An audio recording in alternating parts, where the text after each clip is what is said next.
JoJo's Bizarre Adventure Diamond is Unbreakable es la parte 4 de la franquicia, la cual se centrará en Yosuke Higashikata, hijo de Joseph Joestar, y su aventura por Morio. Siendo esta una de las partes favoritas de los fans y de su mismo creador, es bastante interesante analizarla. Empezando como siempre por el dibujo, en esta ocasión intentó asimilar un estilo mucho más juvenil y actual, dejando de lado estos hombres ultramusculosos y dando una mayor variedad de diseños. Simplemente hay que mirar a Yosuke, el cual en comparación con Yotaro, si bien tiene músculo, no es demasiado, su ropa es mucho más holgada y, por llamarlo de alguna manera, tiene mucho más estilo.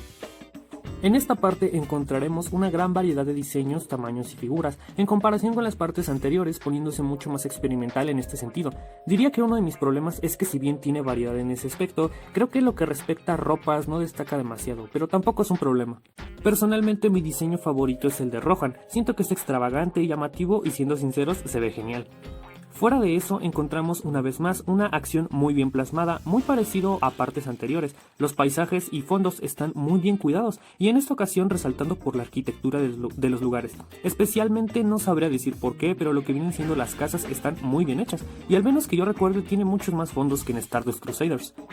En lo que respecta a perspectivas y anatomía, generalmente está bien cuidado este aspecto, cuando se trata de Yosuke, Okuyasu, Yotaro, etc. Pero cuando se trata de Koichi u otros personajes más pequeños, no sé por qué Araki los convierte en literales enanos. A ver, puede que sea como para hacerlos más graciosos, tomando en cuenta que una vez más juega como con las caras, haciéndolas más caricaturescas. Pero bueno, generalmente no es tan mal, pero sí te saca de onda especialmente el tamaño de algunos personajes.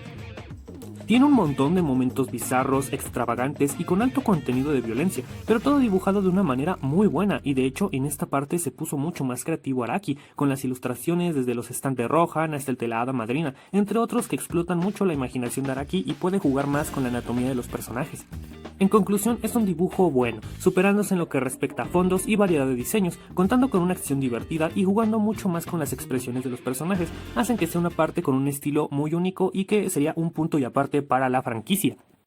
Aquí nos encontraremos con una narrativa parecida a la que encontramos en Stardust Crusaders, en donde nuestros personajes estarán constantemente teniendo enfrentamientos con otros usuarios stand, pero en esta ocasión no solamente servirán como enemigo de la semana, sino que irán mucho más allá y los harán personajes medianamente importantes en la historia, dependiendo del caso. Por lo que, a diferencia de Stardust Crusaders, nos encontramos con muchos más personajes relevantes en la historia, pero esto tanto es un punto a favor como en contra. Primeramente puedo mencionar que los secundarios son mucho más interesantes, desde el egocéntrico Rohan, el temeroso Koichi, el frío y calculador Yotaro y el no muy astuto Okuyasu. Pero lamentablemente, si bien hay uno que otro personaje que tiene más de un capítulo protagónico o es medianamente relevante para la historia, bastantes de estos solamente aparentan estar ahí, como en el caso de Hasamada, el alien, Otonio, etc. Están ahí, se muestran, se dibujan, pero no hacen más. De hecho, hasta me sorprende un poco que personajes que en un inicio parecían que no iban a tener mucha relevancia en la historia como Rohan, terminó siendo uno de los mejores personajes e incluso me atrevo a decir que mejor conectados con la historia que el mismísimo Yosuke.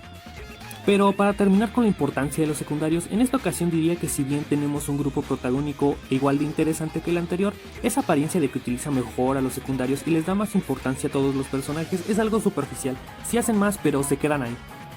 Hablando de las personalidades, primeramente quiero hablar de Yosuke, el cual para muchos es el best JoJo. A mí realmente me cae bien, tiene más personalidad que Yotaro, por lo que muchos se habrán sentido aliviados. Tiene estilo, carisma, es gracioso, serio y bromista. Es un personaje muy completo al igual que lo pudo ser Polnareff en Stardust Crusaders, pero en esta ocasión con un papel protagónico. Una vez más, no tiene mucho desarrollo, pero al igual que su padre, su carisma hace que cuando sea el protagonista hace interesante y divertido de ver, y parecido a Yotaro será el protagonista pero no tendrá la pantalla para él todo el tiempo, por lo que será bastante difícil que te aburras o hartes del personaje.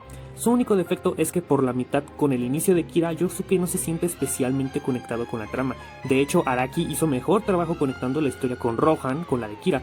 No es hasta la muerte de Shigechi que ahora sí es un objetivo más personal para Yosuke.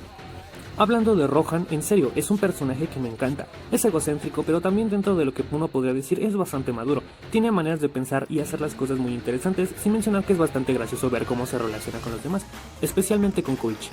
Hablando de Koichi, es fácilmente uno de los personajes con más desarrollo de toda la franquicia. Se ve representado tanto en su diseño como con su stand. Un personaje simpático, noble y algo cobarde, pero evolucionando y teniendo varios momentos épicos, igualmente un secundario muy bueno. Yotaro en esta ocasión me sorprendió bastante. No es que cambie demasiado el personaje, pero se nota su evolución y en esta ocasión teniendo un papel de maestro y alguien con experiencia con los stands, logra tener varios momentos en donde se nota que el personaje ha madurado y dejado su etapa amargada atrás para ser mucho más paciente con las personas y a pesar de conservar su carácter callado, poder guiarlas hacia la victoria. Okuyasu, a pesar de que es carismático, especialmente por sus ocurrencias e interacciones con Yosuke, siento que fue de los más desaprovechados, tomando en cuenta que en un inicio la historia estaba bastante ligada con él, pero cuando se resolvió su arco pasa a ser mucho más secundario, lo cual provoca que especialmente su escena final se sienta algo forzada. Los protagonistas, ya que son más de uno, en esta ocasión siento que fuera del principal se quedaron algo atrás. Kira es un villano fantástico. Desde el principio te lo muestran como el maníaco que es, pero al mismo tiempo te muestran sus facetas más humanas con las que más de uno nos podríamos identificar y sentir empatía por el personaje. Ya sea por sus fetiches, maneras de ser o interacciones con otros personajes, logra que te caiga muy bien, haciéndolo un personaje fetichista interesante y dándole cierto aire de moralidad gris, pero mostrando su maldad pura igualmente. Ojo, no lo logró del todo, ya que a pesar de sus motivos, siempre se deja muy en claro que el asesinar mujeres no es muy bueno, pero logra ser un personaje simpático y robándose la pantalla cada vez que sale, siendo excelente como personaje y como villano aún mejor, siendo alguien bastante difícil de localizar y atrapar, cuidando muy bien sus movimientos y sabiendo improvisar, logra ser un antagonista que, sin la fuerza de Dio, se sienta como alguien de temer dentro de su ámbito. En general es un cast mucho más excéntrico e interesante. Siento algo más superficial con la importancia de sus personajes, pero encontrando un balance en el que puede explotar las características personales de sus personajes y haciéndolos memorables, y con buenas interacciones, especialmente gracias al slice of life que tiene, en donde se siente como verdaderos amigos ya que los podemos observar en situaciones más cotidianas. La historia en Diamond is Unbreakable es un apartado algo polémico. Desde un inicio se siente que es lo que quería contarte, la historia de un asesino allá afuera, en una pequeña ciudad en donde cualquiera podría ser.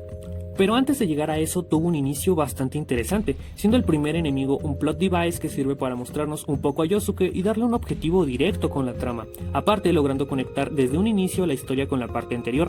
Agregando a Okuyasu al cast con una introducción muy interesante tendríamos el escenario perfecto, protagonista y coprotagonista teniendo un objetivo en común, atrapar a un criminal el cual les ha hecho tanto daño, siendo la raíz de todos sus problemas. Pero lamentablemente todo lo que engloba a Chili Peppers lo sentí muy aburrido, ya que si bien Chili Peppers aparecía y tenía una aura de misterio o algo interesante, a diferencia de Kira no se nos mostraba qué era o por qué hacía lo que hacía. A escasos primeros volúmenes del manga o cerca de la primera mitad, el manga resuelve este problema, y el personaje en sí nunca se nos explicó por qué lo hacía, simplemente lo hacía porque estaba aburrido, destruyendo y desaprovechando todo lo que construyó en un inicio. En cambio, cuando llega Kira mostrando su excentricidad y demencia, asesinando a un personaje secundario del cual creo que pocos sospechábamos que podría morir, tiene un mejor impacto que Chili Pepper, mostrando el porqué de sus acciones, un poco acerca de su vida y sus relaciones con los demás, y después del cambio de apariencia, el cual es un momento espectacular por todo el ambiente de impotencia y tristeza que deja, nos muestra después cómo intenta adaptarse a su nueva vida sin ser descubierto, e incluso creando un pequeño romance tierno y bizarro a la vez, junto con el arco final de Bites the Dust, mostrando esa arrogancia y demencia a un nivel mucho mayor y dándole poderes y debilidades bastante bien marcadas. Logran hacer uno de los mejores villanos de la franquicia. Pero todo este arco final de Kira Yoshikage no podía ser perfecto, y ese desperfecto tiene un nombre. Hayato. Es Hayato. Realmente no puedo empatizar nada con el personaje. Siento que está muy mal construido. Creo que primeramente debió mostrar como pequeñas señales cotidianas en las que se podrían dar cuenta de que Kira no es Kira. A partir de ahí, Hayato empezaría a investigar todo lo que engloba a Kira o su papá, y ahora sí lo descubre, pero es que desde un principio ya tiene sospechas. Y creo que era muy fácil construir al personaje y este sentimiento de protección a su madre, porque Araki no le dio un stand. Lo pudo justificar de una manera muy fácil, decir que el hecho de que Kira haya agarrado a esa persona para cambiar de apariencia era justamente porque el destino atrajo a Hayato, que es un usuario de stand, el cual, gracias al sentimiento de protección a su madre, crea un stand con el que pueda vigilar a una persona o algo así, y pudo crear todo este escenario en donde se sintiera un poco más natural y Hayato incluso pudiera presenciar la pelea final y pudiera entender un poco mejor todo esto, pero simplemente creo que está muy mal hecho y me destruye mucho de la emoción que me generaba este arco. Pero hey, no todo en Diamond is Unbreakable es seriedad. Justamente una de las razones por la que los fans adoran la parte 4 es por su humor. De estas partes poco puedo decir, son bastante divertidas, entretenidas y en ocasiones conmovedoras. Puedo decir que los personajes que salen en esta parte son mucho más interesantes y extravagantes, y en general diría mejores que los de la parte 3. Y no solo eso, a pesar de que los de Stardust Crusaders tienen diseños mucho más excéntricos, aquí los personajes están verdaderamente locos, y justamente cuando creías que un personaje no podría ser más extravagante o raro, siempre salen con una cosa mucho más bizarra, que crea un ambiente interesante y divertido, por lo que difícilmente me cansaba de leer. Siendo súper variadas y con peleas igual de buenas que la parte anterior, logran ser enfrentamientos dignos de ver. A esto agrégale que los stands en esta ocasión son mucho más creativos, entonces si pones personajes locos con stands más creativos y una narrativa mucho más variable en lo que respecta, por ejemplo, de repente su humor, de repente se pone de más de acción o más misterio, pero en general logra hacer que ambas partes o ambos géneros se sientan muy relacionados, y la verdad es que las peleas o enfrentamientos en Diamond is Unbreakable, al ser tan variados y en ocasiones ni siquiera son peleas, ¿no? Son como acontecimientos que engloban stands como un slice of life, entonces hacen que sea muy divertido de ver.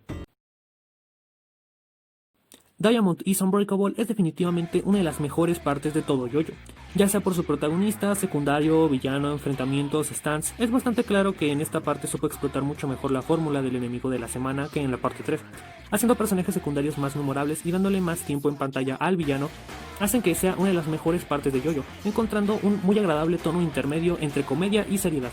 De su adaptación animada poco puedo decir, realmente diría que en esta ocasión es como la que está más en el punto intermedio. O sea, tiene una que otra escena agregada que la verdad me hizo mucha gracia. Por ejemplo, cuando dicen que Koichi salió a llevar a su perro, ¿no? Por ejemplo, son cosas que son muy tontas, pero que están graciosas. Pero realmente creo que lo adaptaron muy bien. No mejoraron nada, pero tampoco empeoraron nada, ¿no? Siento que es la parte más media, ¿no? Creo que tanto da igual si ves el anime como lees el manga. O sea, diría que es la parte mejor adaptada, pero no es la que el mejor trato le dieron, ¿no? O sea, para mí, como lo mencioné, Stardust Crusaders es mejor el anime. En esta ocasión ambos, tanto el manga como el anime, son muy buenos.